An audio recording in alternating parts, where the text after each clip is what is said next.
Nero Wolfe and the family that disappeared. It was a Wednesday in late October when the ghosts came knocking.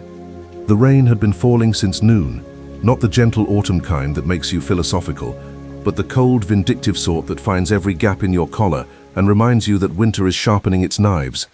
I'd spent the afternoon doing what I do best, sitting at my desk in the office of the old brownstone on West 35th Street, pretending to work on expense reports while actually reading the sports pages and wondering if the Giants would ever learn to hold a lead. Nero Wolfe was upstairs in the plant rooms with his orchids, where he spent every day from 4 to 6, communing with 10,000 specimens of flora that had better manners than most people.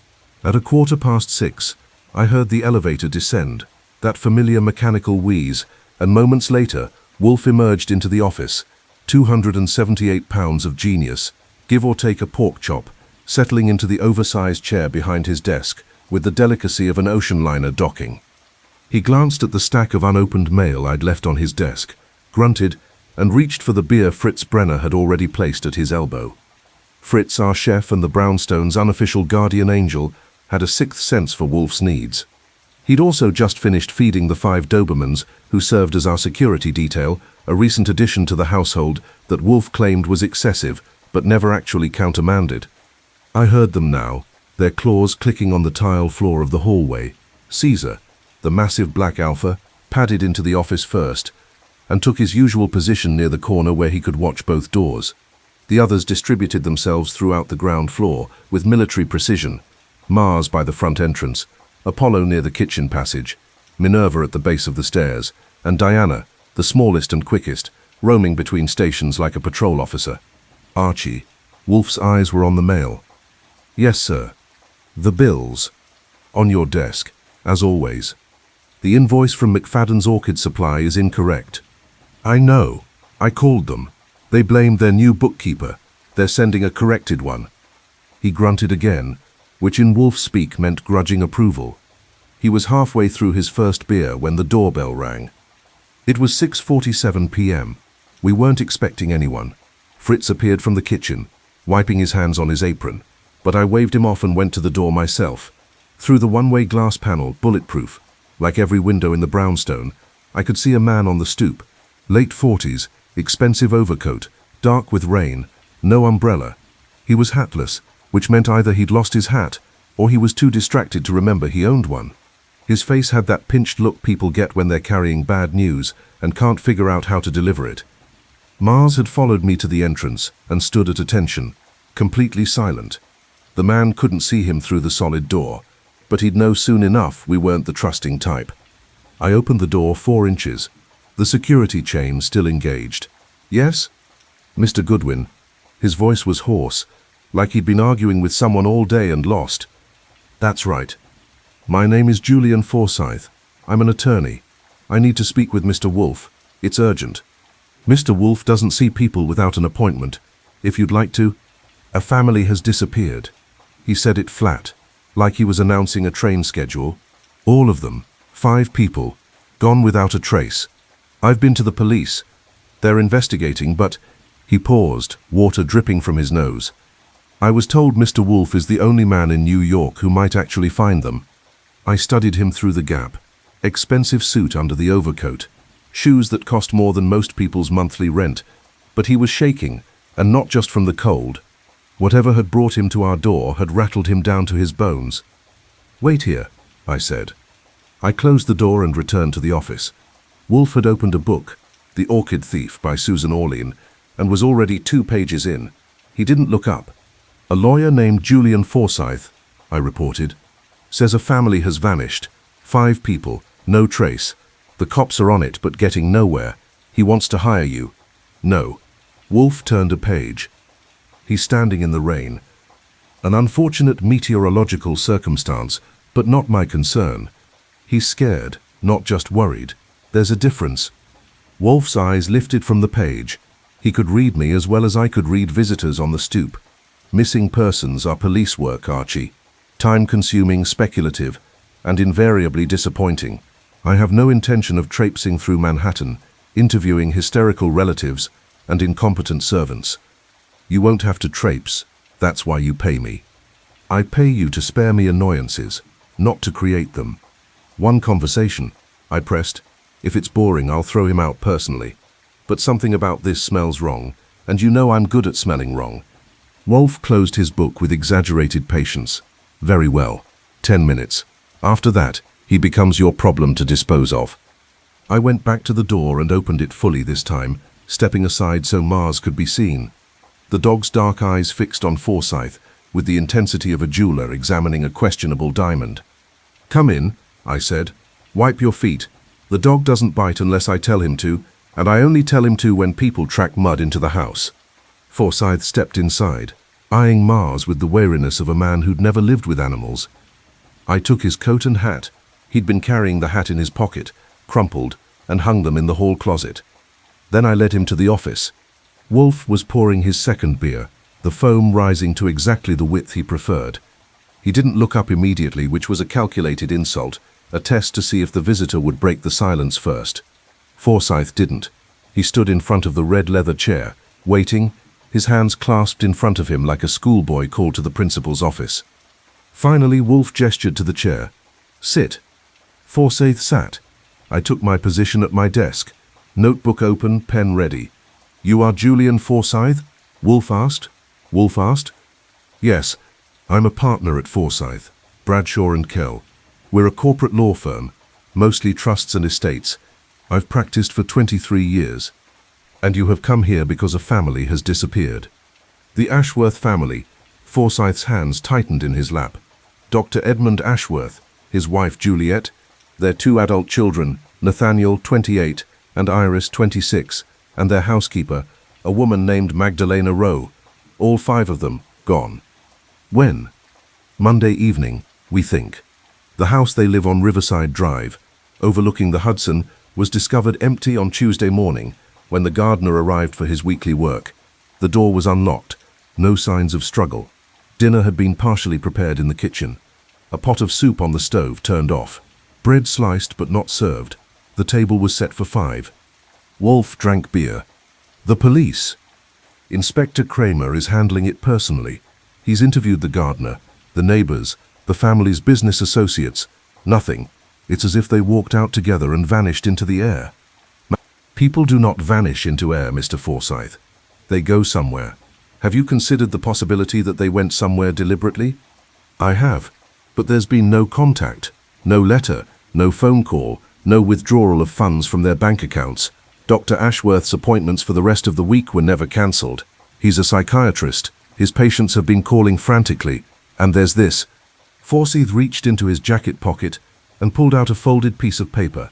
He rose, placed it on Wolfe's desk, and returned to his chair. Wolfe unfolded the paper with 2 fingers, as if it might be contaminated. His eyes scanned it, his face betraying nothing. Then he passed it to me. The note was handwritten on expensive cream-colored stationery, the kind with a watermark. The handwriting was elegant, almost calligraphic. "The debts are paid. The account is closed." No signature, no date. "Where was this found?" I asked. "On the mantel in the living room," Forsyth said, "propped against a clock." "Whose handwriting?" "No one knows. I've shown it to colleagues who've seen correspondence from all 5 family members. It doesn't match any of them." Wolfe closed his eyes. A bad sign. It meant he was actually thinking about the case, instead of dismissing it outright. "Why?" he said quietly. "Have you come to me? The police have resources I lack. Manpower, authority, access to records. Because 3 days ago, before the family disappeared, Dr. Ashworth called me. He was agitated, unusual for him. He said he needed to update his will immediately. He wanted to add a codicil regarding a matter he described as sensitive. We scheduled an appointment for Thursday tomorrow. When I pressed him on the phone, he said only this: "If anything happens to me, Julian, there is one man in New York who might understand. His name is Nero Wolfe. He helped Jonathan Bidwell last year." The name landed in the room like a stone in still water. Jonathan Bidwell. I remembered him, a banker, paranoid, but justified in his paranoia, who'd hired Wolfe to expose a blackmail scheme 6 months ago. We'd cracked it. Bidwell had been grateful, but how did Edmund Ashworth know about it? "Dr. Ashworth was a friend of Mr. Bidwell's?" Wolfe asked. "I don't know, but he mentioned your name specifically, and now he's gone." Wolfe was silent for a long moment. Caesar, from his corner, made a low sound in his throat. Not quite a growl, more like a question. Wolfe glanced at the dog, then at me. Archie, your opinion.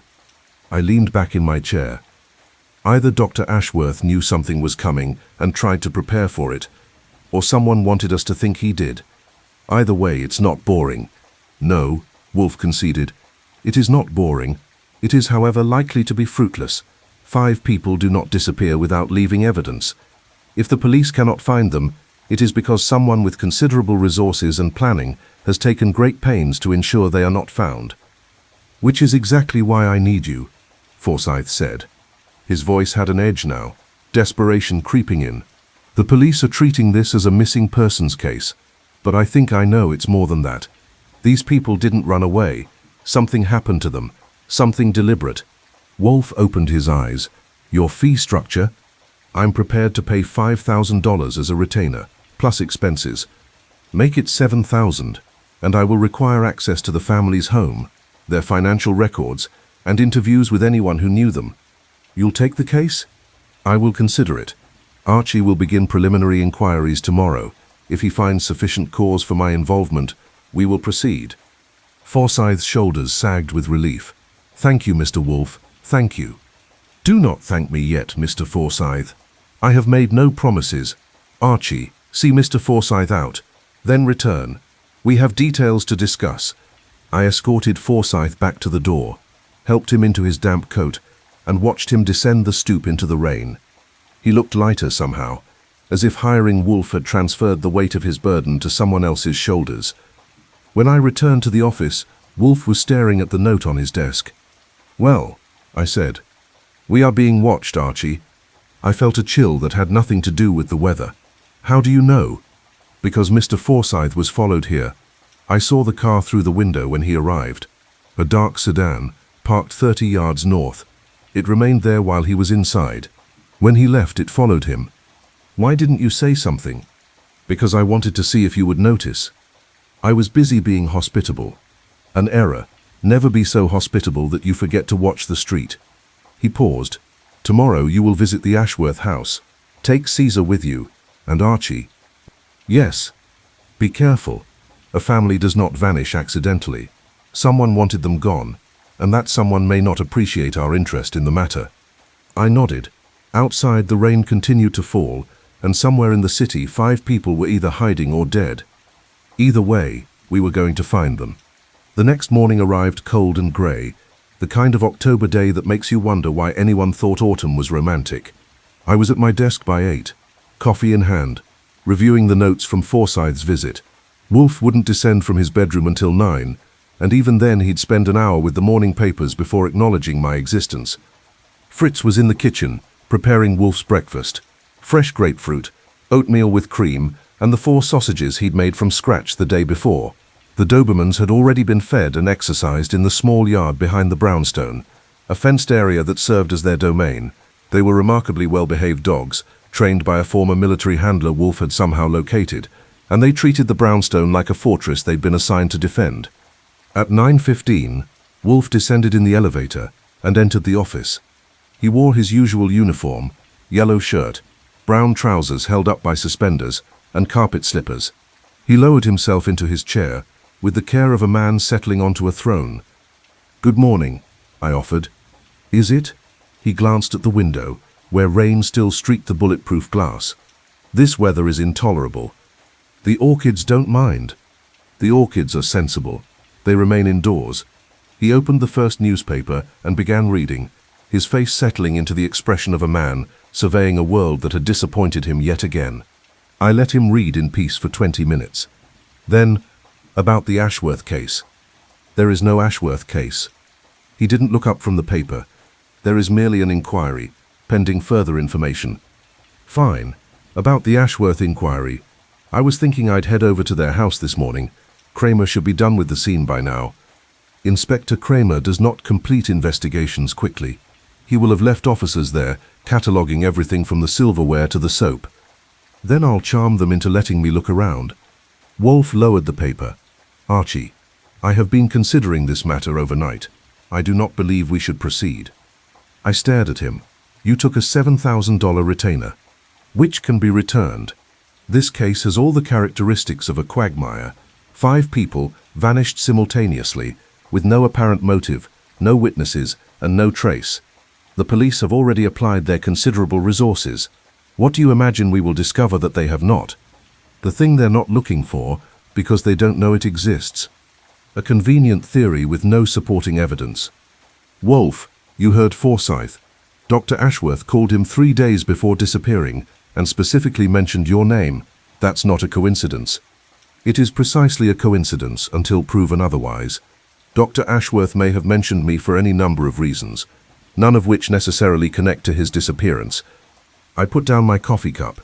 You're scared. His head snapped up. I beg your pardon? You're scared.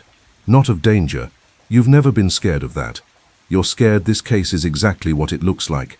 5 people who vanished so completely that even you won't be able to find them. You're scared of failing.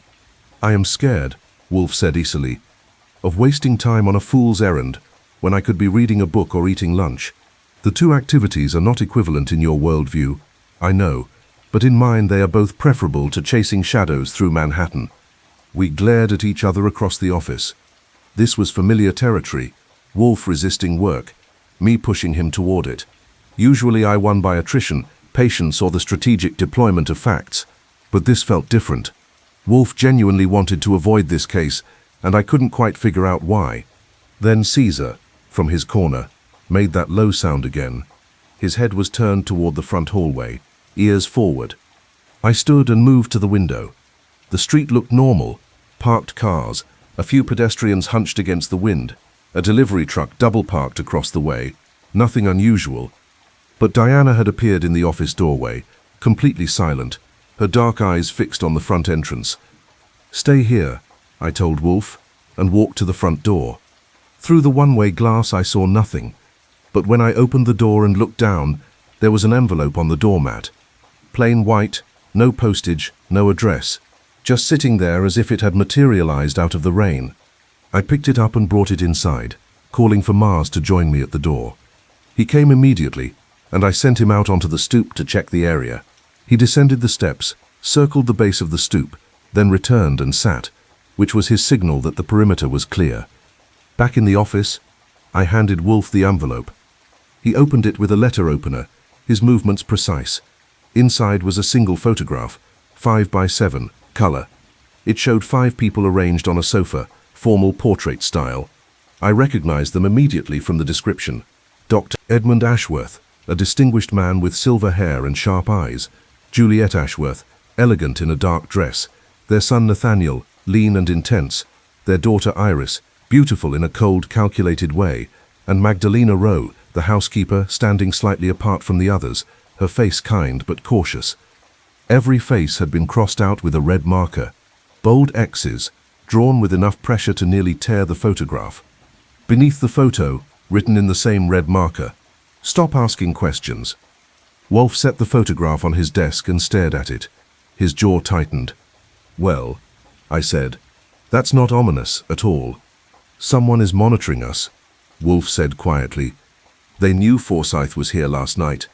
They know we are considering involvement in this matter, and they are warning us off, which means there's something to find, or someone to protect." I sat down. "So what do we do?" Wolfe was silent for a long moment. Then he picked up his phone and dialed. I heard it ring twice before a familiar voice answered. "Kramer." "Inspector, this is Nero Wolfe. I require a consultation. Are you available to come to my office this morning?" There was a pause. "Why would I come to your office, Wolfe?" "Because I have information regarding the Ashworth disappearance, and because I suspect you have received similar communications to the one I received this morning." Another pause, longer this time. "I'll be there in 30 minutes. Wolfe hung up and looked at me. "Archie, when Inspector Kramer arrives, Caesar and the others will likely react. Calm them. He is, despite his flaws, an ally in this matter." "They've met him before," I pointed out. "They know he's not a threat. Nevertheless, someone is watching this house. I do not want any confusion about friend and foe." I nodded, and despite his earlier resistance, I could see it now. Wolfe was engaged. The photograph had done what Forsyth's plea could not. It had made this personal. Nobody threatened Nero Wolfe in his own home and walked away unscathed. Inspector Kramer arrived 40 minutes later, which meant he'd hit traffic or stopped for coffee. Probably both. He came through the door with his usual scowl firmly in place, his grey overcoat darker at the shoulders from the rain, and paused when he saw Mars standing alert in the front hall. "Goodwin," he growled, "does that thing bite?" "Only when commanded," I said cheerfully. "Mars, friend." The dog relaxed fractionally, but kept his eyes on Kramer as I led the inspector to the office. Caesar was still in his corner, and Diana had positioned herself by the window. When Kramer entered, Caesar's tail gave one slow wag. Recognition without enthusiasm. Kramer had been to the brownstone enough times that the dogs had filed him under tolerated annoyance rather than potential threat. Wolfe had another bottle of beer at his elbow. He didn't offer one to Kramer, who wouldn't have accepted anyway. The inspector dropped into the red leather chair without invitation and fixed Wolfe with a stare. "All right, Wolfe, what's this about the Ashworths?" Wolfe slid the photograph and envelope across the desk. Kramer picked them up, his face darkening as he examined them. "When did you get this?" "This morning. It was left on our doorstep. No courier, no mail service. Someone placed it there personally, likely during the night or early morning. And Forsyth came to see you yesterday." "He did. He informed us that Dr. Ashworth mentioned my name before disappearing. I declined the case initially, but this," Wolfe gestured at the photograph, "this suggests there is something worth finding." Kramer set the photo down. "We've been working the case for 2 days. No leads, no witnesses, no ransom demand, no bodies. It's like they walked out of that house and into a hole in the ground." "What have you found at the house itself?" "Not much. Everything was neat, orderly. Dinner half prepared, like Forsyth told you. Beds made. Nothing out of place except the family.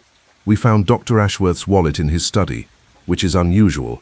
Most people don't leave without their wallet. His wife's purse was in the bedroom, also unusual. Credit cards, driver's licenses, everything there. Passports." Kramer's eyes narrowed. "Also there. We checked." "Cell phones?" "Not a one. 5 people, 5 phones, all gone. We tried pinging them, all turned off or destroyed." Wolfe leaned back. "Bank accounts?" "Frozen as of Tuesday morning. At my request. No activity since Monday afternoon. Dr. Ashworth withdrew $500 in cash from an ATM at 3 p.m. Monday. Other than that, nothing unusual." "Friends, colleagues, enemies?" "We've talked to dozens of people. Dr. Ashworth was well respected. Private practice. Mostly wealthy clients with anxiety and depression. His wife was a patron of the arts. Galleries, museums, that kind of thing. The son, Nathaniel, is an investment banker. The daughter, Iris, works in publishing. The housekeeper, Magdalena Rowe, had been with them for 8 years. No criminal record, no debts, no obvious problems. A perfect family. On paper, yeah, but nobody's perfect. We're digging deeper." Wolfe picked up the photograph again. "Inspector, someone does not want us or you investigating this matter. They have made that clear, which suggests there is something to investigate." "Obviously." Kramer leaned forward. "Here's what I don't get, Wolfe. Why you? You're not cheap, and you're not easy to work with. Why would Dr. Ashworth mention you specifically to his lawyer?" "I intend to find out. Archie will visit the house this afternoon. With your permission, of course." Kramer grunted. "Fine, but don't touch anything. My people are still processing the scene." "Naturally." Kramer stood. "One more thing. We got a similar message yesterday. Typed note, slipped under the precinct door. Said the same thing. Stop asking questions. Signed a friend. We're treating it as an obstruction of justice." "Wise," Wolfe said. "Though I suspect your friend is anything but." After Kramer left, Wolfe turned to me. "This afternoon you will visit the Ashworth residence. Take Caesar, observe everything. Report back by 5 o'clock. What are you going to do?" "Research. I want to know everything about Dr. Edmund Ashworth, his practice, his clients, his financial arrangements. There is a reason he mentioned my name, and I intend to discover it." I grabbed my coat and hat. Caesar, sensing a trip, rose from his corner and padded to my side. We made an imposing pair, walking through the streets of Manhattan. Me in my good overcoat, him sleek and alert, his dark coat gleaming even in the grey light. The Ashworth house was in Riverside Park, a pre-war mansion set back from the street with a small garden that had clearly been tended with care. A police officer stood on the front steps, looking bored. I showed him my ID and mentioned Kramer's name. He let me pass. Inside, the house was eerily still, the kind of still you get when a place has been lived in for years and then suddenly isn't. I could smell the faint trace of old cooking, perfume, furniture polish. Caesar's nose worked overtime, processing information I'd never have access to. The living room was exactly as Forsyth had described. Elegant, expensive, lived in. The note's original position was marked with a small evidence marker on the mantel. I stood there, trying to picture someone placing it. Had they done it before or after the family left? And why leave a note at all? The kitchen told a more interesting story. The pot of soup on the stove had been fingerprinted and photographed, but it was still there. I lifted the lid. Vegetable soup, grown cold and congealed. The bread on the cutting board was stale now, but had been fresh when sliced. 5 plates on the table, 5 napkins, 5 sets of silverware, everything ready for dinner that never happened. Caesar sniffed around the base of the table and then moved to the back door. He paused there, his body tense, and looked back at me. "Find something?" I asked. He scratched once at the door, his signal for yes. I opened it and followed him out into the small backyard. The garden was neat, bordered by a high brick wall. Caesar led me to the wall's corner, where he sat and looked up. I examined the bricks. Nothing obvious, but when I ran my hand along the mortar, I found a gap, a loose brick that moved when I pushed it. Behind it was a small cavity. Empty. Someone had used this as a hiding place, but whatever they'd hidden was gone now. I photographed the spot with my phone and replaced the brick. Then Caesar and I went back inside and climbed the stairs to the second floor. The bedrooms were all immaculate. Dr. Ashworth's study was lined with books, psychology, philosophy, history. His desk was clear except for a leather blotter and a fountain pen. I opened the drawers carefully. Nothing unusual, office supplies, old appointment books, a few personal letters, but in the bottom drawer, tucked beneath a stack of medical journals, I found something interesting, a ledger. It was old-fashioned, bound in leather, with entries written in neat handwriting. Each entry had a date, a set of initials, and a number. The numbers looked like payments, ranging from $500 to $5,000. The most recent entry was dated 3 weeks ago. RV Vinterbill. I photographed every page. By the time I left the house, it was nearly 4 o'clock. Caesar and I walked back to the brownstone, both of us alert. I had the distinct feeling we were being followed, though I couldn't spot anyone obvious. Twice I doubled back. Once I ducked into a store and watched the street. Nothing. But the feeling persisted. When we got home, Wolfe was at his desk with a stack of documents. He looked up when I entered. "Report," he commanded. I gave him everything. The soup, the plates, the hidden brick, the ledger. When I described the feeling of being followed, he nodded slowly. "Apollo reacted when you returned," he said. "He sent someone watching the street. I sent Fritz to look, but whoever was there had moved on. Someone's definitely interested in us." "Yes, and now we must determine whether they are interested in stopping us or simply watching us." "What did you find about Ashworth?" Wolfe tapped the documents. Dr. Edmund Ashworth was an exemplary man. Medical degree from Johns Hopkins, psychiatric training at McLean Hospital, private practice in Manhattan for 25 years, successful, respected, no scandals. His wife Juliet came from old money. Her family owned textile mills in New England. The children were both successful in their own rights. On the surface, there is nothing to explain their disappearance. And beneath the surface? That, Wolfe said, is what we must discover. The ledger you found suggests Dr. Ashworth was making payments to someone, regular payments in cash. Either he was being blackmailed, or he was paying for something he wished to keep private, or paying someone to stay private. Also possible. Wolfe leaned back. "Tomorrow, you will begin interviewing people who knew the family. Start with the son, Nathaniel. He works at Preston and Lock Investment Bank. Make an appointment. Be charming. Find out what he's not telling the police. And tonight, we wait and we watch." Someone left that photograph on our doorstep. They may return to see if their message was received. I glanced at Caesar, who had settled by my desk. His eyes were open, alert, watching the door. "Don't worry," I said. "We'll know if anyone comes within 50 feet of this place." Wolfe permitted himself a thin smile. "Yes, that is why the dogs earn their keep." And somewhere in the darkness outside, I knew someone was watching, wondering what we'd learned, wondering what we'd do next. The game had begun in earnest. Friday morning, I called Preston and Locke and asked for Nathaniel Ashworth. The receptionist informed me, in a voice that could freeze vodka, that Mr. Ashworth was unavailable due to a family emergency. I explained that I was calling about that very emergency, gave her my credentials, and waited while she conferring with someone higher up the food chain.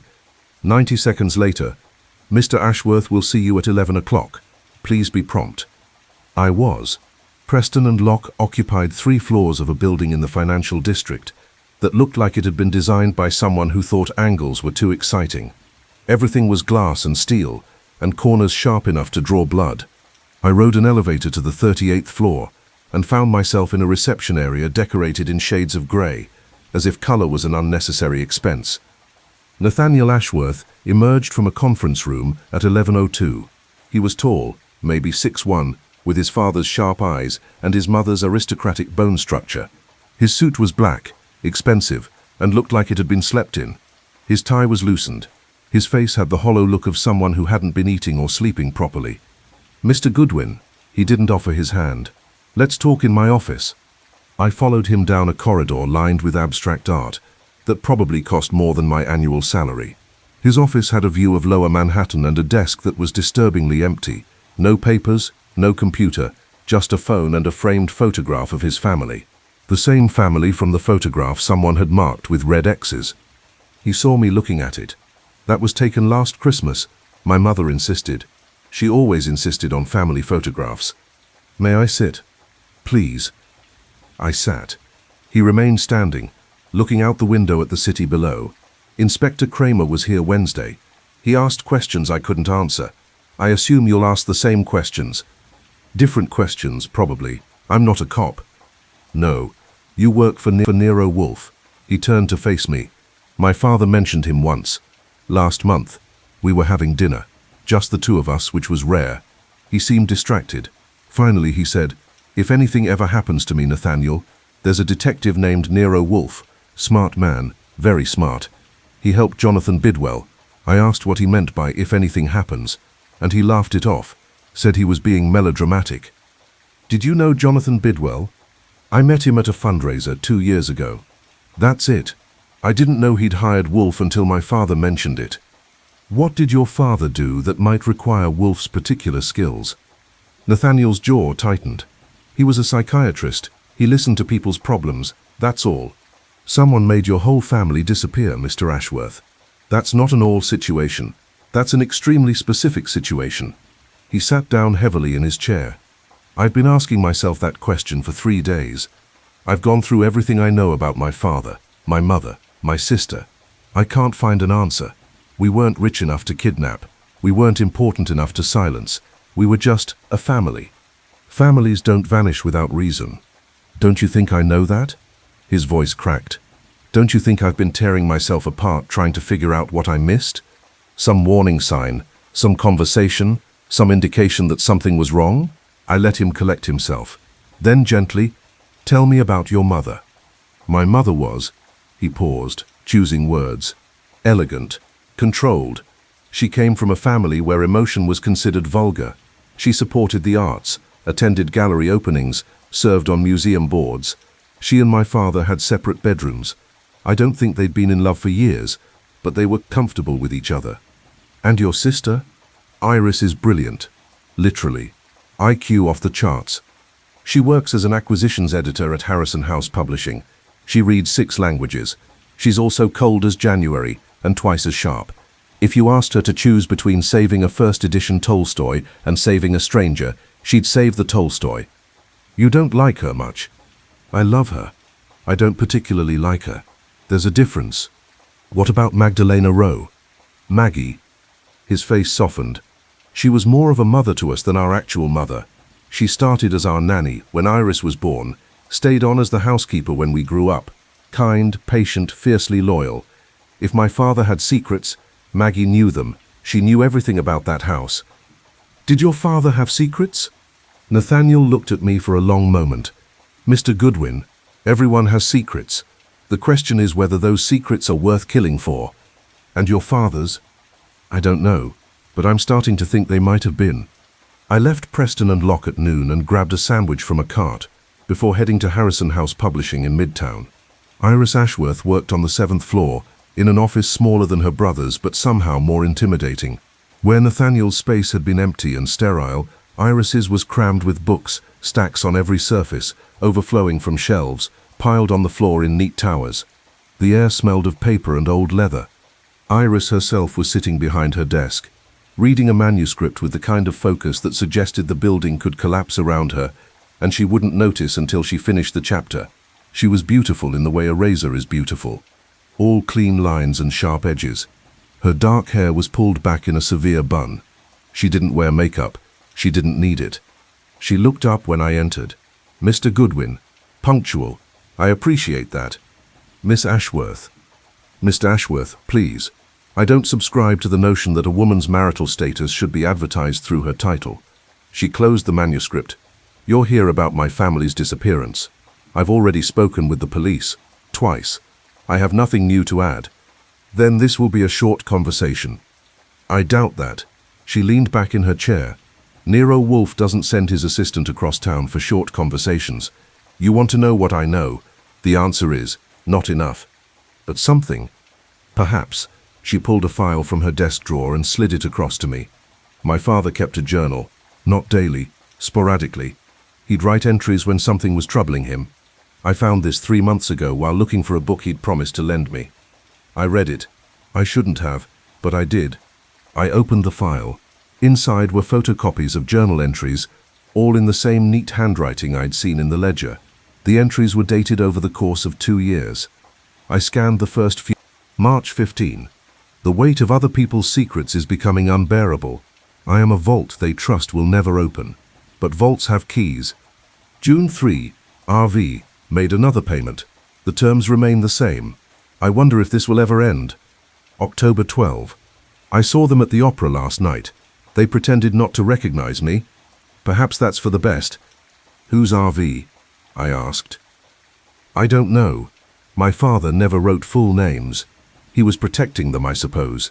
Doctor-patient confidentiality extends even to personal journals. You think this has something to do with his practice? I think my father knew things about people, powerful people, and I think one of those people decided that knowledge was too dangerous to allow him to keep. Why take the whole family? For the first time, her composure cracked slightly. Because my father would never have disappeared willingly, not without us. So whoever did this had to take all of us to make it work, otherwise we'd have raised hell until he was found. You think they're dead, don't you? I didn't answer. Instead, I gestured at the journal. May I keep these copies? Yes, and Mr. Goodwin. She stood, walked to the window, looked out at the city. Find out what happened. I don't care if the truth is ugly. I don't care if it destroys reputations or ends careers. I want to know. My brother is a romantic. He still thinks there might be a happy ending to this story. I'm a realist. I know better. But I want the truth. We'll find it. Good. She turned back to me, and for just a moment I saw the scared woman beneath the icy exterior. Because whoever did this to my family is still out there, and I don't think they're finished. By the time I got back to the brownstone, it was nearly 5 o'clock. Wolfe was in the office, going through correspondence. Caesar met me at the door, and I noticed Apollo had taken up a position near the front window. The dogs were being extra vigilant, which meant either they sensed something off, or Fritz had given them treats that disagreed with them. I gave Wolfe a full report. Nathaniel's controlled despair, Iris's cold rage, the journal entries. When I finished, he was silent for a long moment. Then, the initials RV appear in both the ledger you found and these journal entries. We must identify this person. Kramer's probably already on it. Inspector Kramer is competent, but predictable. He will pursue obvious leads through official channels. We, however, have the advantage of being neither obvious nor official. So what's our next move? Tomorrow is Saturday. You will visit Magdalena Rowe's apartment. She has not been mentioned in any of the news reports, which suggests the police are keeping her identity quiet. Find out why. And you? I will examine the financial records Mr. Forsyth is sending over. There is money in this somewhere, Archie. There always is. The question is whether the money was the motive or merely the means. That evening, I sat at my desk, reading through Iris Ashworth's photocopied journal entries while the brownstone settled into its nighttime routine. Fritz prepared dinner. The Dobermans patrolled their assigned stations, and somewhere in the city, 5 people were either prisoners, corpses, or something worse. The entry that caught my attention was dated 2 months before the disappearance. August 19th Prime. I dreamed again of the orchid. Not a real one, a theoretical one. Perfect in every way except that it could never exist in nature. Sometimes I think my practice is like that. Beautiful theories about the human mind, none of which survive contact with reality. We are all broken in ways that cannot be fixed, only managed. The question is whether the management is worth the cost. An orchid. I thought about Wolfe upstairs with his plants, tending to his 10,000 blooms, and wondered if Dr. Ashworth had known that detail about the man whose name he'd mentioned to his lawyer. Coincidence, probably. But in my experience, coincidences were just puzzles waiting to be solved. Saturday morning began with an argument. I'm not taking Caesar to interview an elderly housekeeper, I told Wolfe over breakfast. He'll scare her half to death. Magdalena Rowe lived with the Ashworths for 8 years, Wolfe replied, spreading fresh butter on his toast with the precision of a surgeon. If they had dogs, she would not be frightened. If they did not, she needs to develop a more robust constitution. They didn't have dogs. Kramer mentioned it in his report. Then she will be introduced to one now. Take Caesar. I knew when I was beaten. An hour later, Caesar and I were heading uptown to a modest apartment building in Washington Heights. Magdalena Rowe lived on the 3rd floor of a walk-up that had seen better days sometime around the Eisenhower administration. I knocked. No answer. I knocked again. Through the door I heard movement. Slow, cautious. Mrs. Rowe? My name is Archie Goodwin. I work for Nero Wolfe. Inspector Kramer said you might be willing to talk to me. More silence. Then, the inspector said no such thing. All right, he didn't say you'd be willing, but he didn't say you wouldn't be either, which in Kramer speak is practically an endorsement. A lock clicked, then another, then a chain rattled. The door opened 4 inches, and I saw a woman's face, 60s maybe, with grey hair pulled back and sharp blue eyes that assessed me with the efficiency of a jeweler appraising a questionable stone. You have identification. I showed her my license. She studied it. Then her gaze dropped to Caesar, who sat at perfect attention at my side. That's a very large dog. He's very well behaved. Does he bite?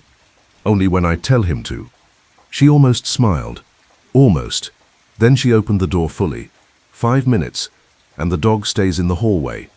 Caesar, stay. He did, dropping into a sphinx-like position facing the door.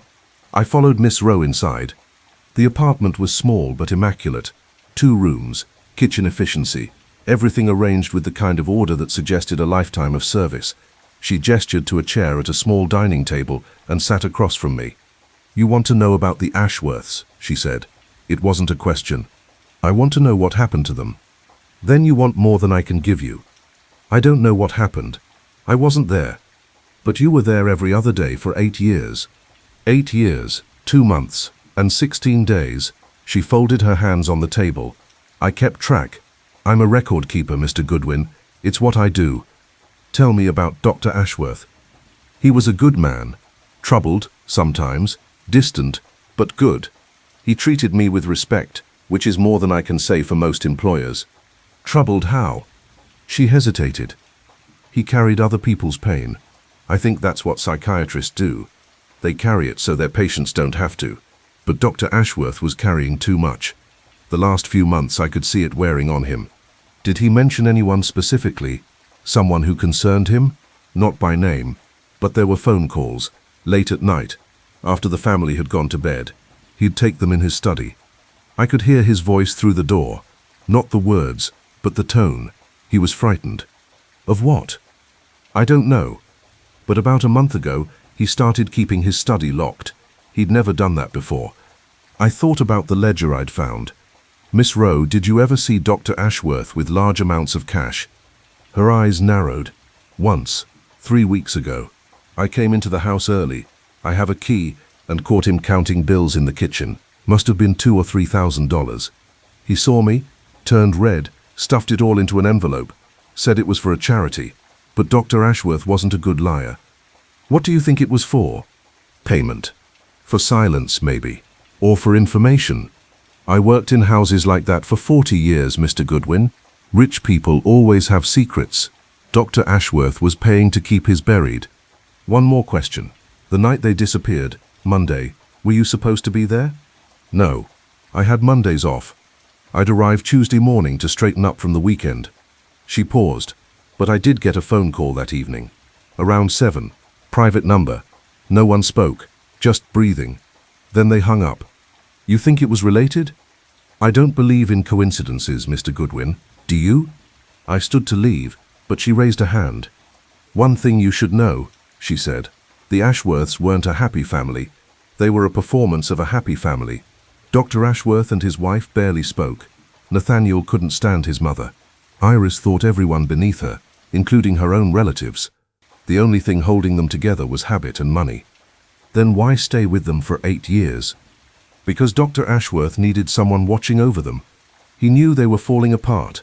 I think he hired me not as a housekeeper, but as a witness, someone who'd see what happened when everything finally broke. I left the apartment, collected Caesar, and headed back downtown. But I couldn't shake the feeling that Miss Rowe had been telling me something more than she'd said. She'd been there for 8 years, she'd seen everything, and she was still alive when the rest of them weren't. That evening, everything changed. I was in the office at 11 p.m., going through financial records Forsyth had sent over, when my phone buzzed. Text message from a number I didn't recognize. The house on Riverside Drive. Lights just came on. All of them. I showed it to Wolfe, who'd stayed up late working on his Orchid records. He read it twice.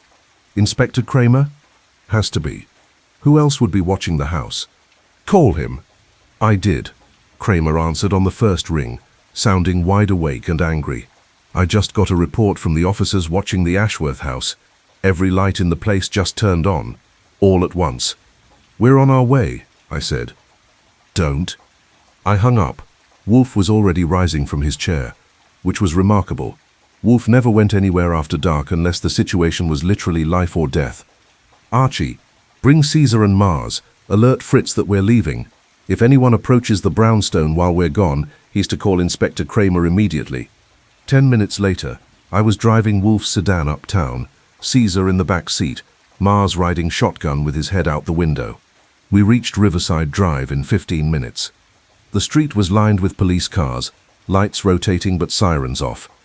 The Ashworth mansion blazed with light, every window, every room, the whole house glowing like a beacon against the night sky. Kramer met us on the sidewalk. I told you not to come.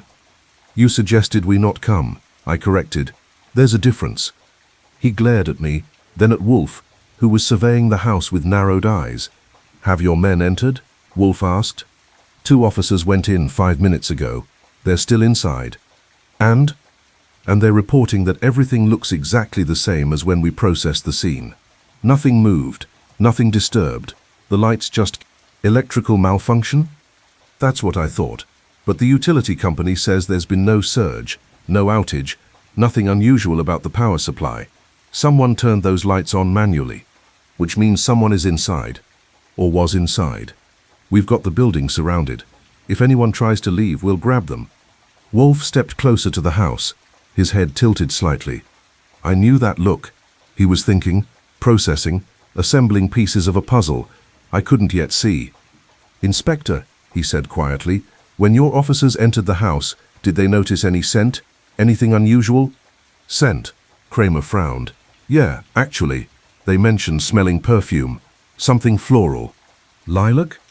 I don't know. I didn't smell it myself. Wolfe turned to me. Archie, describe Dr. Ashworth's journal entry from August. I pulled out my phone, found the photo I'd taken of Iris's copies. He wrote about dreaming of an orchid, A theoretical one, perfect but unable to exist in nature. And the perfume in the house is lilac. Wolfe's eyes gleamed. Not a coincidence. Someone is sending a message. Someone who knows orchids, knows their symbolic meanings, knows that lilac represents memory and the dead. You think someone's trying to tell us they're dead? I asked. No, Archie. Someone is trying to tell us they're watching, that they know what Dr. Ashworth wrote, what he thought, what he feared. They've been inside that house since the family disappeared. They're not hiding the bodies, they're creating theater. A police officer emerged from the house, looking shaken. Kramer intercepted him. Well, sir, you need to see this. We followed him inside. Me, Wolfe, Kramer, and the two dogs. The house was exactly as I'd seen it before, but now it felt different. Staged, like a museum exhibit instead of a home. The officer led us to the living room. On the mantel, where the first note had been propped, was a new one. Same cream-colored stationery. Same elegant handwriting. Welcome, Mr. Wolfe. You're getting warmer. Kramer grabbed the note with gloved hands. This is insane. Someone's playing games. Yes, Wolfe said. And I believe I know the rules now. Care to share? Not yet. But I suggest you have your men check the basement. If I'm correct, you'll find something interesting there. Kramer stared at him, then barked orders. 3 officers headed for the basement stairs. They were gone for 2 minutes. When they returned, one of them was carrying a small wooden box. Kramer took it, opened it carefully. Inside were 5 photographs. 5 current, recent photographs of Dr. Ashworth, his wife, his children, and Magdalena Rowe. Each of them was going about their daily life. Nathaniel at his office, Iris in her bookshop, Juliet at a museum. All the photos had been taken in the last week. After the family disappeared. They're alive, Kramer breathed. Or, Wolfe said quietly, someone wants us to believe they are, which may be more dangerous. We left the house at 1 a.m. The lights stayed on all night, visible for blocks. A puzzle box wrapped in electricity and lies. And somewhere I knew, someone was watching us, watching them, waiting to see what we'd do next. Sunday morning, I slept until 9, a luxury that felt decadent after the previous night's adventure. When I descended to the office, Wolfe was already there, surrounded by books, not detective novels or case files, but books about orchids, specifically ones dealing with symbolism and historical references. Good morning, I said, pouring coffee from the pot Fritz had left. Wolfe didn't look up. Archie, what do you know about Syringa vulgaris? Is that a disease? It's the scientific name for the common lilac, a flowering shrub historically associated with memory, youth, and mourning. In Victorian flower language, purple lilac represented the first emotions of love.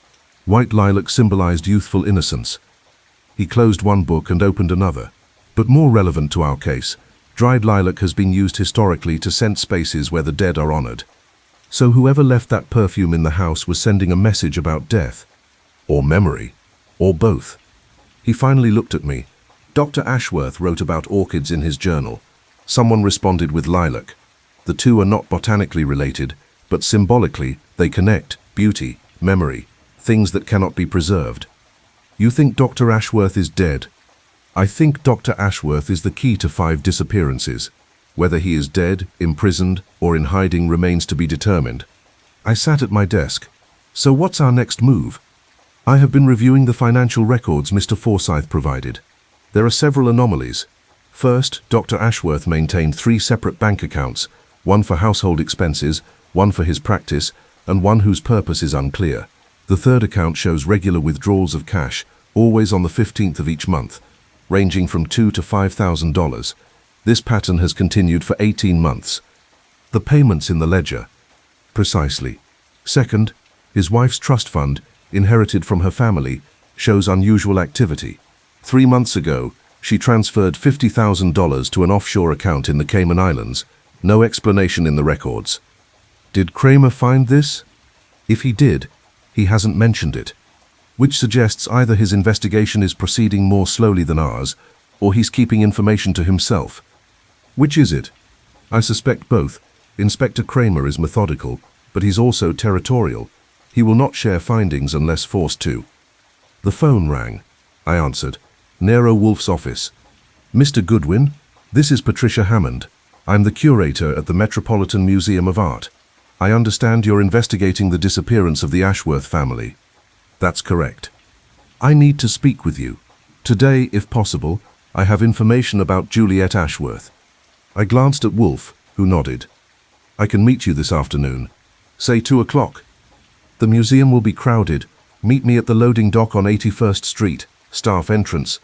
I'll be waiting. She hung up before I could respond. That was interesting, I told Wolfe. Go, he said. And Archie, take Diana. She's faster than the others if you need to move quickly. At precisely 2 o'clock, Diana and I arrived at the Met's loading dock. Patricia Hammond was a woman in her 50s with the kind of elegant posture that suggested decades of evaluating priceless art. She saw Diana and raised an eyebrow. Protection, she asked. Precaution, I replied. She led us through a maze of corridors to a small office crammed with catalogues and shipping crates. She closed the door and gestured to a chair. I've worked with Juliet Ashworth for 6 years, she began. She served on our acquisitions committee. Brilliant eye for art, impeccable taste, generous donations. But 3 months ago, something changed. Changed how? She became erratic. She'd miss meetings, then show up unexpectedly, demanding to see specific pieces in storage. She was particularly obsessed with a collection we acquired last year, Russian icons from the pre-revolutionary period. She'd spend hours examining them, taking photographs, making notes. Did she say why? No, but I started noticing something odd. Some of the icons in our collection weren't quite right. The documentation was perfect, the provenance checked out, but the pieces themselves, she paused. I have a degree in art history and 30 years of experience. I can spot a good forgery. These were excellent forgeries. You think Juliet Ashworth was involved in replacing originals with fakes? I think she discovered that someone else had done it, and I think she was trying to figure out who and why. She pulled a folder from her desk drawer. These are photographs she took. She left them here accidentally after her last visit. I didn't realize it until after she disappeared. I opened the folder. Inside were close-up shots of religious icons, gold leaf, painted faces, intricate details. But on closer inspection, you could see the subtle differences, inconsistent brushstrokes, anachronistic materials, modern aging techniques. How much would these originals be worth? The real ones? Millions. Collectively, perhaps $15 million. I whistled. And who has access to the collection? That's the problem. Dozens of people, curators, conservators, donors, board members. Any of them could have facilitated the switch. Did you tell the police about this? I tried. Inspector Kramer listened, took notes, but I could tell he thought I was just another nervous curator worried about her reputation. He said he'd look into it. That was Wednesday. I haven't heard from him since. I stood. Miss Hammond, I'd like to take these photographs if you don't mind. Please, just find out what happened to Juliet. She was difficult, demanding, sometimes impossible to work with. But she was honest. If she discovered something criminal, she wouldn't have let it go. Diana and I left the museum and headed back to the brownstone. On the way, I stopped at a rare book dealer on Madison Avenue, a place I'd visited before on another case. The owner, a man named Leopold Worth, greeted me with the enthusiasm of someone who'd just spotted money walking through his door. Mr. Goodwin, what brings you to my humble establishment? Information, Mr. Worth, and possibly a purchase, if you've got what I need. I have everything. What are you looking for? I pulled out my phone and showed him a photo of the ledger entries I'd found in Dr. Ashworth's study. These look like catalogue codes. Book collector's codes, maybe. Can you tell me what they reference? He studied the screen, his eyes narrowing. These are private codes, the kind collectors use when they don't want public records of their acquisitions. Meaning these books were either very rare, very expensive, or very illegal, possibly all three. He pulled a reference book from his shelf and started cross-referencing. This one here, RV 3000, that could be a first edition Nabokov. This one, GM 5000, possibly a Gutenberg manuscript fragment. And these would sell for how much? Nabokov first edition, 30 to 50,000. Gutenberg fragment, $250,000 minimum. So the numbers in the ledger aren't payment amounts, They're catalogue codes for books worth 100 times that much. Exactly. Someone was using these codes to track high-value transactions outside normal channels. I thanked Worth, bought a first edition Raymond Chandler to keep him happy, and headed home. When I arrived at the brownstone, Wolfe was in the office with Inspector Kramer. They weren't shouting at each other, which was usually a bad sign. It meant things were serious enough that shouting was a waste of time. "Archie," Kramer said when I entered. "Good. Maybe you can talk sense into this stubborn—" "Inspector," Wolfe interrupted smoothly, "I have explained my theory. Whether you accept it is your decision." "Your theory is insane, Wolfe." "My theory is logical. You simply dislike it because it suggests a complexity beyond your current investigation scope." Kramer turned to me. "He thinks the Ashworths disappeared themselves, that they staged the whole thing, the house, the note, everything." "It's a possibility," I said carefully. "Why would an entire family disappear themselves?" "Because," Wolfe said, "they were involved in something so dangerous that disappearing was their only option. Dr. Ashworth was facilitating illegal art and rare book transactions. His wife discovered forgeries at the Met. Their children, we haven't yet determined their involvement, but I suspect we will, and Magdalena Rowe witnessed it all. So they just left? Walked away from everything?" "Not walked away. Ran. With assistance from someone who specializes in making people disappear." Wolfe leaned back. "The question is, who?" Kramer looked like he wanted to punch something. "You have proof of any of this?" "I have patterns, Inspector. Patterns of payment, patterns of behavior, patterns of fear. Dr. Ashworth mentioned my name to his lawyer because he knew I would recognize those patterns. And the lights coming on last night? The new note? The photographs? Theater. Someone wants us to believe the family is alive and watching. Whether that's the family itself or someone who wants to find them as badly as we do remains unclear." After Kramer left, still angry but thoughtful, I gave Wolfe a full report on the museum visit and the book dealer. He listened in silence, his eyes closed. When I finished, he opened them. "We're missing something, Archie. Something obvious." "What?" "The initiator, the person who started all of this. Dr. Ashworth was a psychiatrist. He treated wealthy, powerful people. One of those people needed him to facilitate transactions. Art, books, possibly other things. He agreed, perhaps because he was being paid, perhaps because he was being threatened. But something went wrong, and when it did, the entire family had to vanish. So we find the patient." "We find the patient." He picked up the phone and dialed. "Mr. Forsyth? Nero Wolfe. I require access to Dr. Ashworth's patient records." "Yes, I'm aware of confidentiality. I'm also aware that 5 people are missing. You're a lawyer. Find a way." He hung up and looked at me. "Tomorrow morning, we will have those records.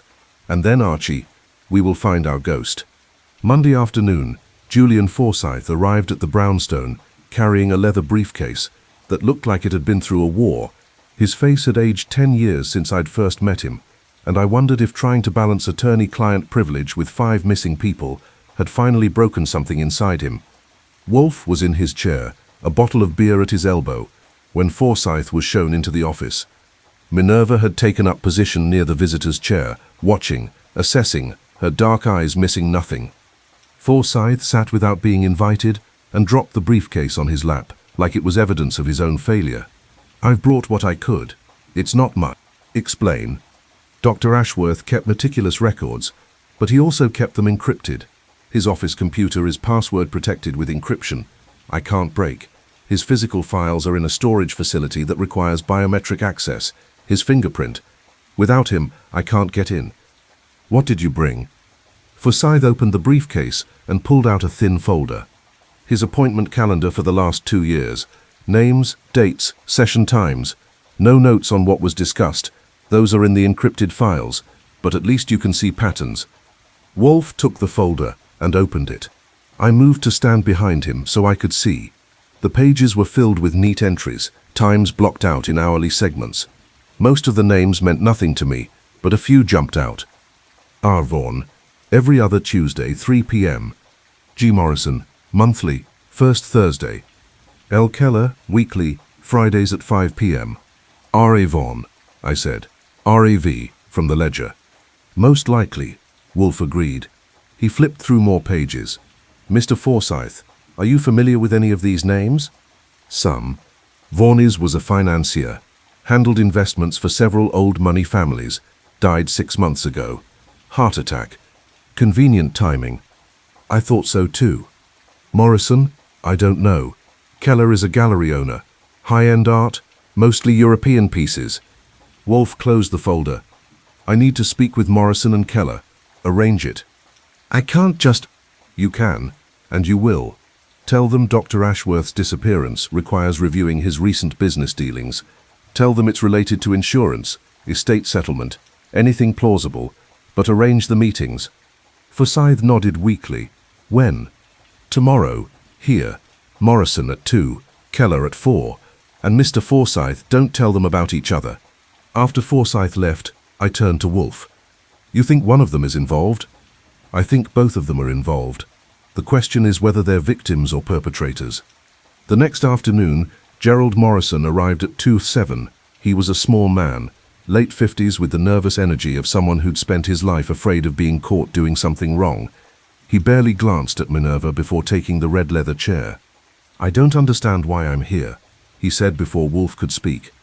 I was Dr. Ashworth's patient, yes, but I never met him outside of our sessions. I don't know anything about his personal life. Then this will be brief, Wolfe replied. When did you last see Dr. Ashworth? 3 weeks ago, Thursday afternoon. Our regular appointment.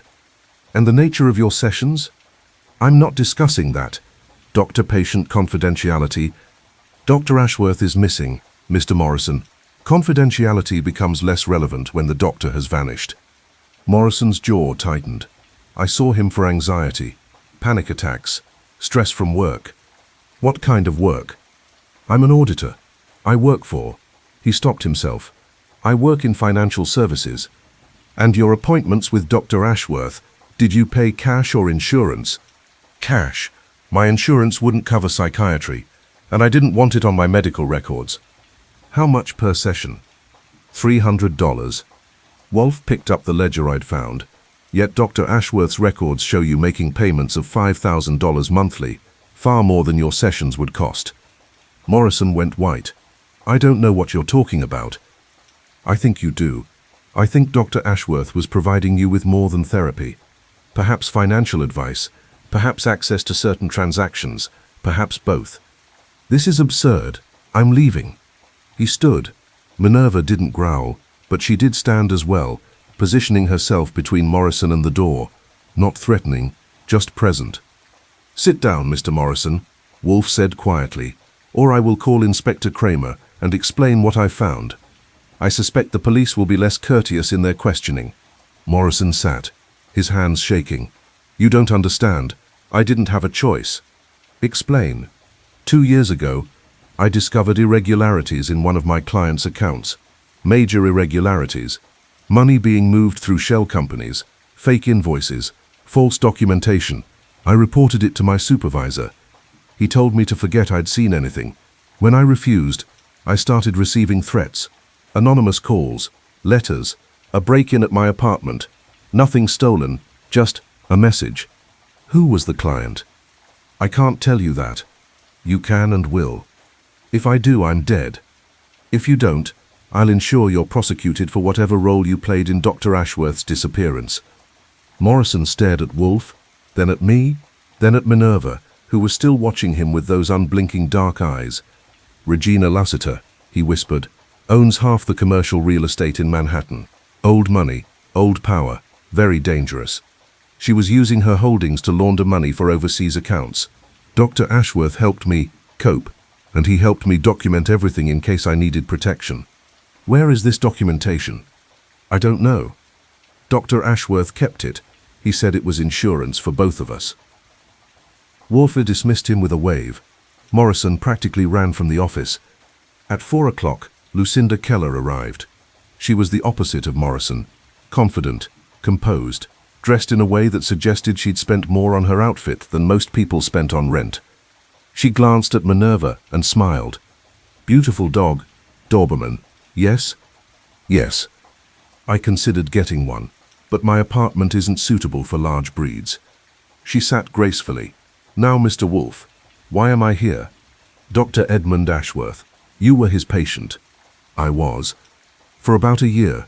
I stopped seeing him 6 months ago. Why? Why? Because I no longer needed therapy. She smiled. I had been going through a difficult period. Dr. Ashworth helped me process it. End of story. Yet you made large cash payments to him, payments that exceeded his normal fees. Her smile didn't waver. I was grateful for his help. I compensated him generously. Is that a crime? It is if those payments were for something other than therapy. Such as facilitating the sale of forged artwork through the Metropolitan Museum, specifically Russian icons worth millions of dollars. For the first time, her composure cracked. That's absurd. Is it? You own a gallery specializing in Russian art. The Met discovered forgeries in their collection 3 months ago. Dr. Ashworth's wife was investigating those forgeries when she disappeared, and you were making substantial payments to Dr. Ashworth during the same period. Keller stood. I don't have to listen to this. No, but you'll listen to Inspector Kramer when he asks the same questions, with considerably less patience. She sat back down, her face hard. I didn't forge anything. I sourced pieces for clients. Dr. Ashworth connected me with buyers, discreet buyers who valued privacy. That's all. Who were these buyers? I don't know their real names. Dr. Ashworth arranged everything through intermediaries. How convenient. It's the truth. Then you won't mind if I share your statement with the Met's legal team. You wouldn't dare. Try me. She stared at Wolfe for a long moment, then pulled a business card from her purse and wrote something on the back. She slid it across the desk. That's a phone number, the only one I have for Dr. Ashworth's associate, the person who arranged everything. I never met them. All contact was by phone or email. Wolfe took the card. Thank you, Miss Keller. You may go. After she left, I picked up the card and looked at the number. Think it's real? Only one way to find out. He dialed the number and put it on speaker. It rang 4 times. Then a voice answered, digitally altered, gender neutral, impossible to identify. Dr. Ashworth is unavailable. So am I. Don't call this number again. The line went dead. Wolfe set down the phone and looked at me. Archie, we've just learned 3 things. First, Dr. Ashworth was involved in illegal transactions involving both financial fraud and art forgery. Second, he was working with someone who specializes in anonymity. And third, that someone is still active. And the family? Either they're in protective custody, arranged by this mystery person, or they're dead and the mystery person is covering tracks. We need to determine which before it's too late. Outside, a shadow crossed the bulletproof glass. Mars, stationed by the front window, let out a low rumble. Someone was watching the brownstone. Again. That night, Wolfe did something he almost never did. He went to his plant rooms after dinner and stayed there past midnight.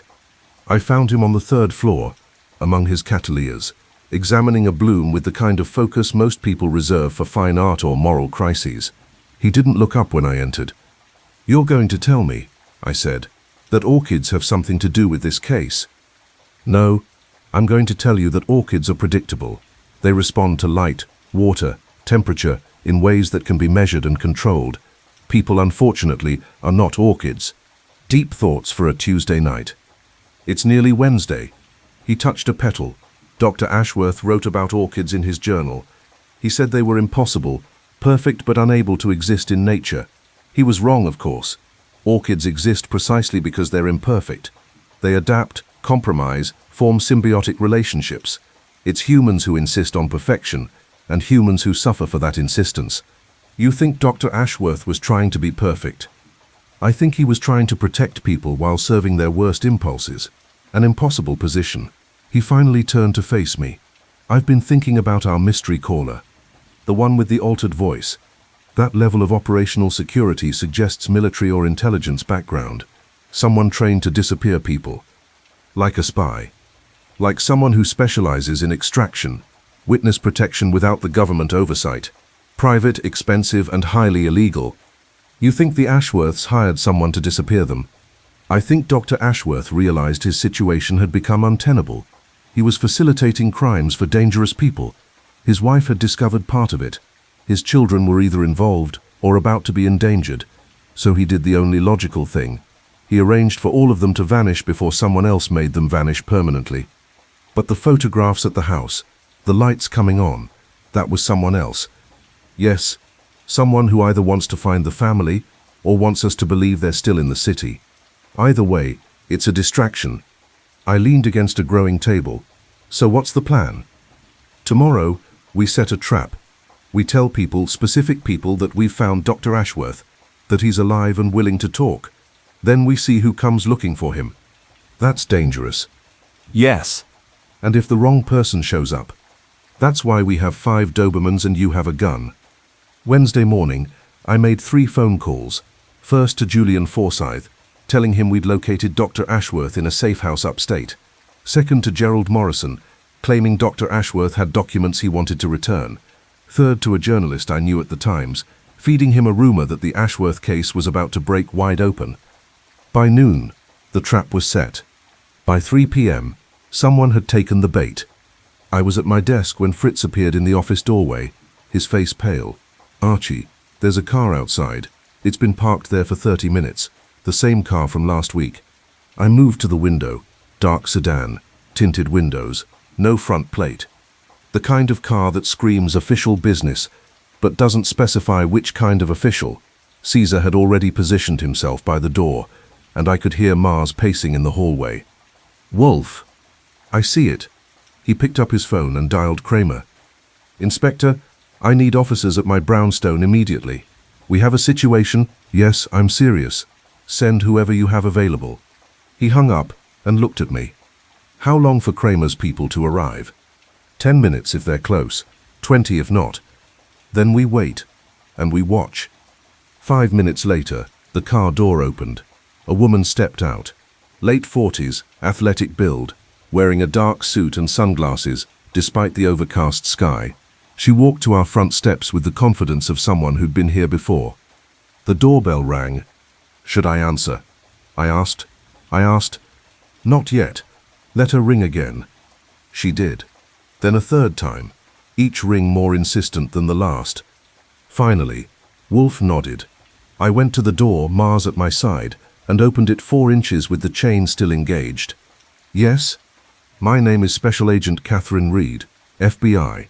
She held up credentials. They looked genuine. "I need to speak with Nero Wolfe about the Ashworth case. Mr. Wolfe doesn't see people without appointments." "This isn't a social call. I'm investigating a federal crime." "Then make an appointment with Inspector Kramer. He's the primary on the case." "Kramer doesn't know what I know. Please, Mr. Goodwin, this is urgent." I studied her face. She looked tired, worried, and genuinely upset, not the expression of someone running a con. "Wait here." I closed the door and returned to the office. "Claims she's FBI, says it's federal. She knows your name and mine." Wolfe was silent for a moment. "Let her in. Keep Mars visible. If she reaches for a weapon, stop her." I opened the door fully. Agent Reed stepped inside, her eyes immediately going to Mars, then to Caesar in the corner, then to Minerva, who had materialized on the stairs.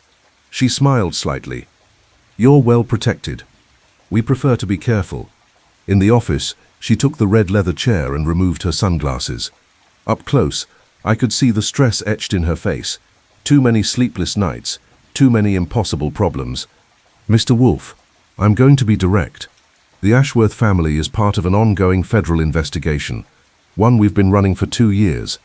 "Investigating what?" Wolfe asked. "Money laundering, art fraud, and financial crimes involving offshore accounts. Dr. Ashworth wasn't a criminal. He was an informant. He came to us 18 months ago after discovering that several of his patients were using his practice to facilitate illegal transactions. He'd been documenting everything, recording sessions with their permission under the guise of therapy notes." "And you've been using those recordings?" "We were building a case. A massive case involving some of the wealthiest people in New York. But 3 weeks ago, Dr. Ashworth told us he'd been compromised. Someone had figured out he was working with us. We offered witness protection for him and his family. He refused, said he'd arrange his own disappearance through a private extraction service." Her eyes widened slightly. "You know about that?" "I suspected. Who's running it?" "We don't know. That's part of the problem. Whoever arranged the disappearance is too good. We've lost track of the family completely. Why come to me? Because you're looking for them, and you're good at finding people. We need them back. They're essential witnesses. Without their testimony and Dr. Ashworth's documentation, our entire case collapses. And if I find them, you want me to hand them over to federal custody? Yes. No. She leaned forward. Mr. Wolfe, these people are in danger. The individuals we're investigating have resources, connections, and no hesitation about using violence. If they find the Ashworths first, they won't find them first, because I'm going to find them first. And when I do, I'll decide what happens next, based on what's best for 5 people who asked only to be left alone. You can't. Wait. I can, Agent Reed, and I will. Now, unless you have information that actually helps me locate them, I suggest you leave. She stood, her face flushed with anger. You're obstructing a federal investigation. I'm conducting a private investigation for a paying client. Different thing entirely. She left without another word. I watched through the window as she got into the car and drove away. Well, I said, that was interesting. More than interesting, Archie. Illuminating. Dr. Ashworth wasn't just facilitating crimes, he was documenting them for the FBI, which means the people he was documenting will do anything to ensure he stays disappeared. Or stays dead. Precisely. Which brings us to our next problem, finding them before someone else does. Any ideas? 1. But it requires going back to the beginning, to the house. There's something we missed, something obvious. The phone rang. I answered. Goodwin? It's Kramer. We just got a call. Anonymous tip. Says there's a body at the Ashworth house. We're heading there now. I looked at Wolfe. His face had gone very still. We'll meet you there, I said, and hung up. 20 minutes later, we stood in the basement of the Ashworth mansion, looking at what appeared to be a body wrapped in plastic sheeting. Kramer's forensics team was photographing it from every angle before moving it. Finally, they unwrapped enough to see a face. It wasn't any of the Ashworths. It was a man I didn't recognize, late 30s, expensive suit, no identification, but pinned to his chest was a note. The debts are paid, the account is closed. The same words from the first note, the same handwriting. Who is he? Kramer demanded. Wolfe stared at the body for a long moment. Then, quietly, I believe this is the mystery person who arranged the Ashworths' disappearance, and someone just made sure he could never tell us where they are. Thursday evening at 6 o'clock, Wolfe's office was packed. Julian Forsyth sat in the red leather chair, looking like he hadn't slept since Monday. Gerald Morrison stood by the window, refusing to sit. Agent Reed was back, this time with Inspector Kramer, both of them radiating professional irritation. Lucinda Keller had arrived fashionably late, her composure intact despite the circumstances. The 5 Dobermans were distributed throughout the room like chess pieces, Caesar at Wolfe's side, Mars by the door, Apollo near the window, Minerva on the stairs, Diana patrolling the hallway. Their presence added weight to the proceedings, a reminder that this brownstone was a fortress, and we controlled it absolutely. Wolfe had spent the afternoon preparing, not writing notes or rehearsing. He never did that. Instead, he'd sat in his chair, eyes closed, assembling the puzzle pieces in that remarkable mind of his. Now he was ready. Thank you all for coming, he began. You're here because you each played a role in the disappearance of the Ashworth family. Some of you knowingly, others not. By the end of this conversation, you'll understand what happened and why. Get on with it, Wolfe, Kramer growled. Patience, Inspector. Complex matters require comprehensive explanation. Wolfe took a sip of beer. I'll begin with the victim found in the basement. His name was Marcus Vale, former British intelligence, specialized in extraction operations. After leaving MI6, he established a private practice, making people disappear for substantial fees. Dr. Ashworth hired him 3 weeks ago to evacuate his entire family from Manhattan. How do you know his name? Agent Reed asked.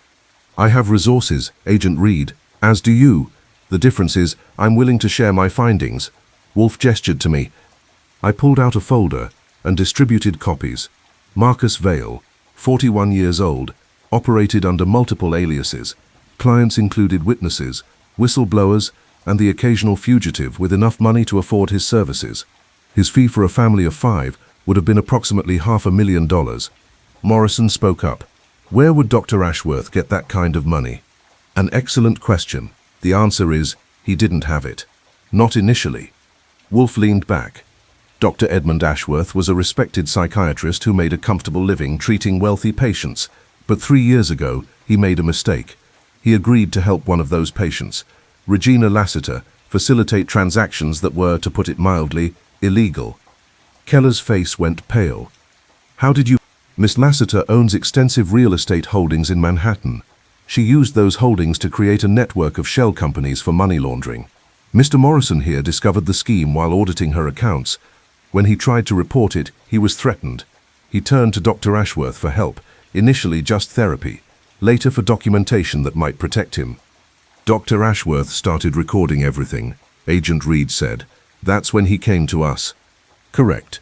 But Dr. Ashworth made a second mistake. He couldn't help just Mr. Morrison. He saw an opportunity to help others, other patients trapped in similar situations, including Miss Keller. Lucinda Keller stood. I'm not staying here to be... Sit down, Miss Keller. Wolfe's voice was sharp as a blade. You'll stay because if you leave, I'll have Inspector Kramer arrest you for art fraud, and I suspect your attorney will tell you that cooperation is your best option. She sat, her jaw tight. Dr. Ashworth discovered that Miss Keller had been sourcing forged Russian icons through the Metropolitan Museum. Wolfe continued, not because she wanted to, but because she'd been coerced. The real artwork was being stolen, replaced with forgeries, and sold to private collectors offshore.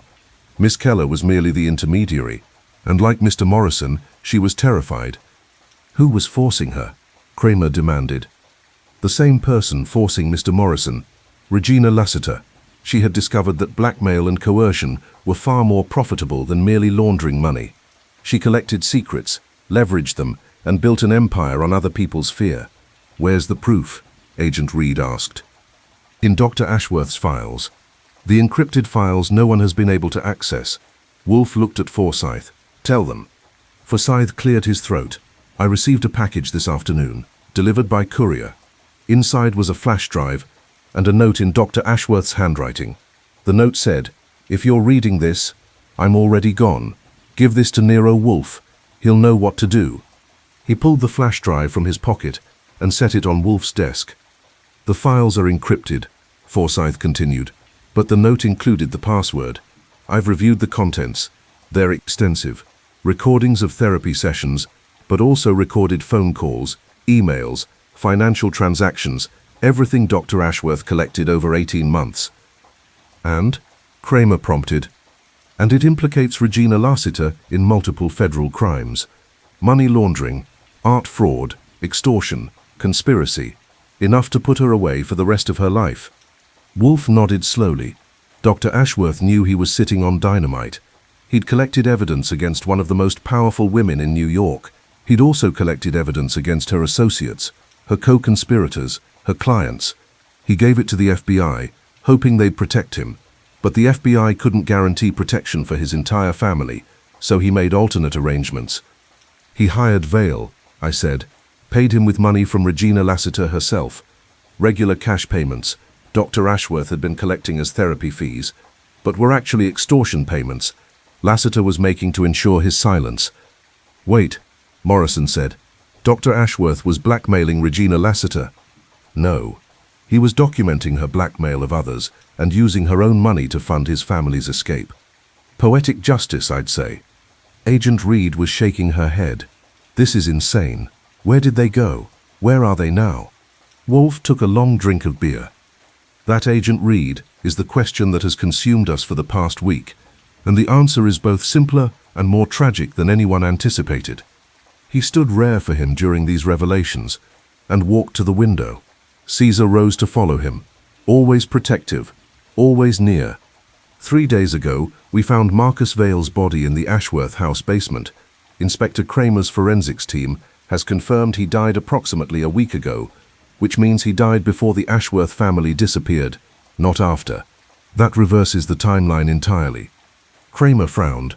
If Vale was dead before they vanished, then he couldn't have helped them disappear, which means their disappearance was not an extraction, it was an execution. The room went silent. Regina Lassiter discovered that Dr. Ashworth had been collecting evidence against her. She hired Vale to make the family disappear permanently. But Vale had a conscience, or at least a sense of professional ethics. He refused. So Lassiter killed him and arranged for the family to be eliminated another way. "The lights," I said suddenly, understanding. The house lighting up. The new notes, the photographs, all of it was theater to make us think the family was still alive, to buy time. Exactly.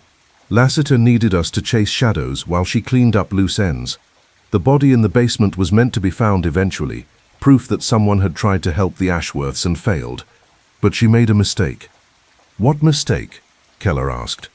She used the same phrase twice. "The debts are paid. The account is closed."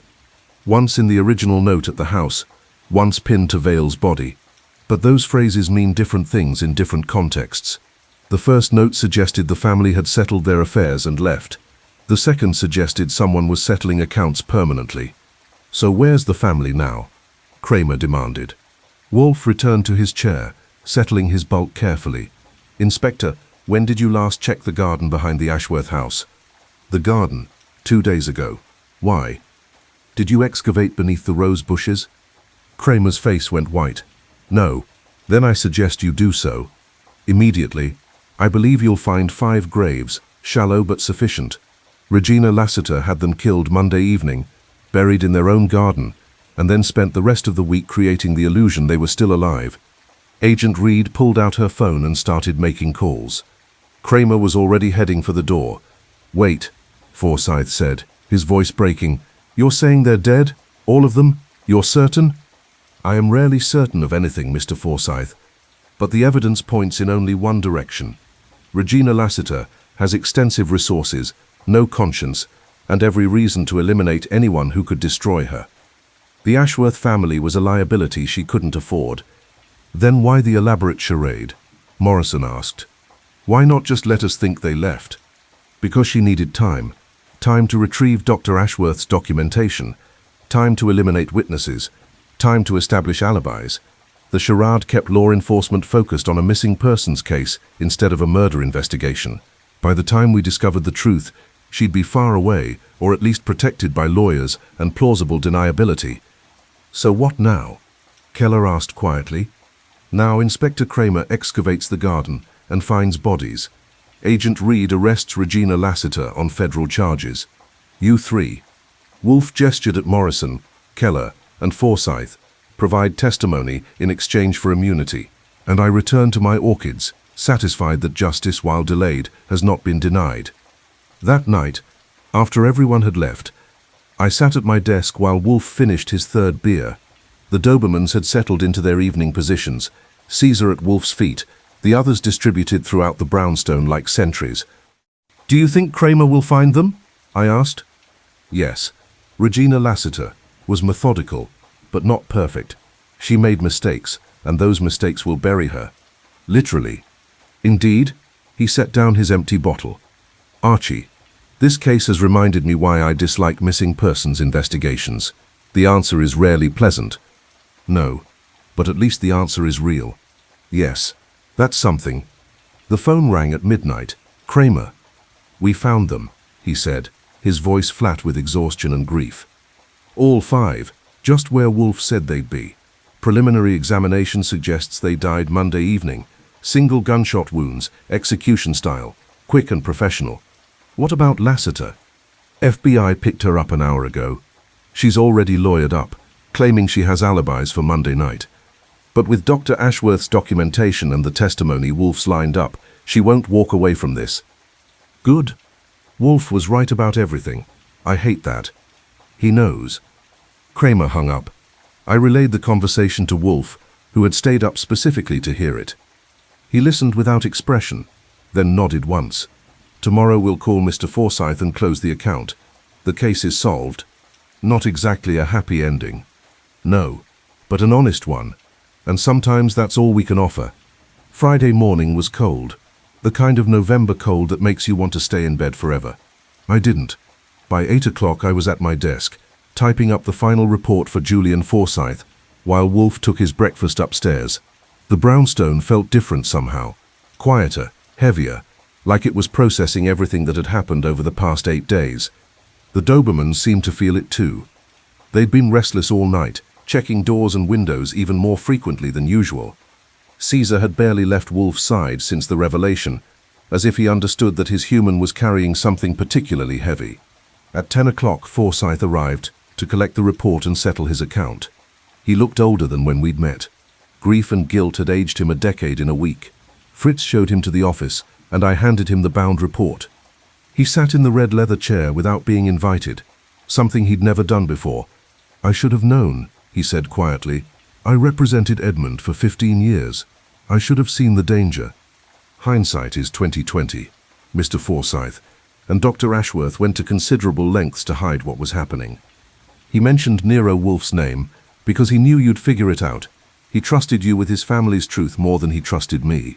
"He mentioned my name," Wolfe said from the doorway. He'd descended early, drawn by the conversation, because he knew I would look at patterns others would miss. Not because of any failing on your part, Mr. Forsyth, but because I'm a stranger to the situation. Sometimes strangers see more clearly than friends. Forsyth looked up. "Will Regina Lassiter go to prison?" "Yes. Agent Reed and Inspector Kramer have enough evidence to convict her several times over.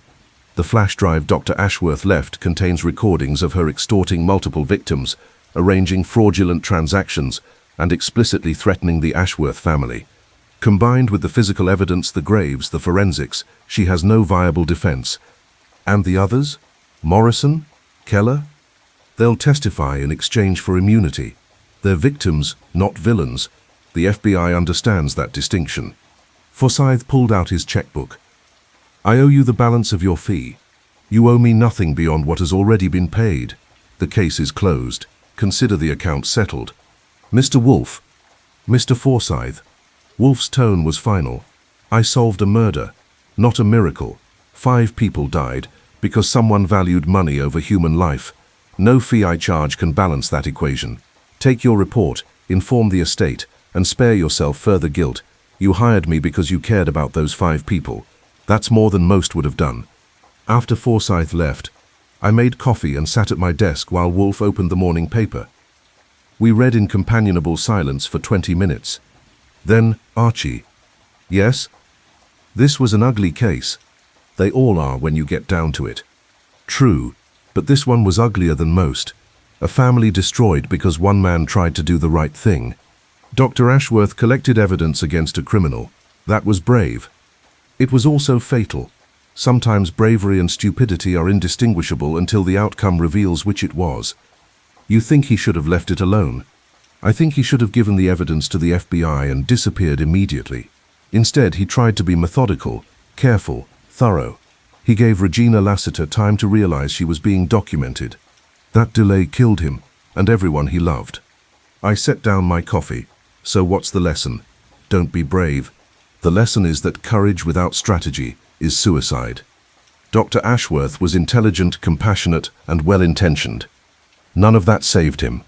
But we found the truth. We exposed Lassiter. The evidence he collected will put her away. Yes, a posthumous victory. I'm sure his children find that comforting. I had nothing to say to that. Wolfe was in one of his dark moods, the kind that descended after particularly brutal cases. He'd snap out of it eventually. He always did. But right now he was dwelling in the space between justice and tragedy, where the two overlap, and neither feels quite right. At 11 o'clock, Inspector Kramer called. "Lassiter's lawyer is already working plea deals," he reported. "Claims she was under duress. Acting on behalf of unnamed associates. Didn't know the family was killed. Complete nonsense, but she'll try it anyway." "Will it work?" I asked. "Not a chance. The DA has her dead to rights on multiple felonies. She's going away forever." "What about the executor? The person she hired to actually kill them?" "Still looking. Forensics found evidence of at least 2 people at the scene Monday night. Lassiter and one other. We're tracking down her known associates, checking surveillance footage, following financial trails. We'll find them." "Good. Wolfe did good work on this one, Goodwin. Tell him I said so." "I will. He won't care, but I'll tell him anyway." Kramer laughed, a rare sound, and hung up. That evening, After Wolfe had returned from his 6 o'clock session with the Orchids, we sat in the office with beer and book respectively. The Dobermans had finally relaxed, settling into their corners and doorways with the satisfaction of sentries who knew their watch was ending. Caesar lay near Wolfe's chair, his massive head resting on his paws. Occasionally Wolfe would reach down and stroke the dog's ears absently, the gesture automatic and oddly tender. "Archie," he said without looking up from his book, "what do you think happens to families who disappear?" "You mean in general, or specifically to the ones who get killed first?" "In general, the ones who successfully vanish. Where do they go? What do they become?" "I don't know. Somewhere safer, hopefully. Someone new." "And do they forget who they were before?" "I think they try to. Whether they succeed is another question." He set down his book. Dr. Ashworth wrote that families vanish not from sight, but from faith. I believe he was correct. The family that disappeared was already disappearing long before Monday evening. They were fragmenting, failing, held together only by habit and social obligation. Regina Lassiter simply completed a process that had already begun. That's dark, even for you. It's honest, and sometimes honesty is the only comfort available. He reached down and scratched Caesar behind the ears.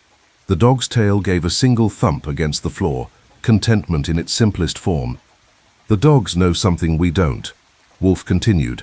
"They understand that pack, territory, loyalty, these things matter more than money, or status, or reputation. A pack stays together not because it's easy, but because survival demands it. So we're a pack now. You, me, Fritz, and 5 Dobermans? We are indeed, and unlike the Ashworths, we have the good sense to know it." I raised my beer bottle. "To the pack." He raised his. "To the pack." We drank in silence. Outside, Manhattan continued its endless cycle. People arriving, people leaving, people disappearing in plain sight. But inside the brownstone on West 35th Street, 5 Dobermans stood guard, and 2 men who'd seen the worst of humanity chose, once again, to believe in the possibility of better. It wasn't much, but it was enough.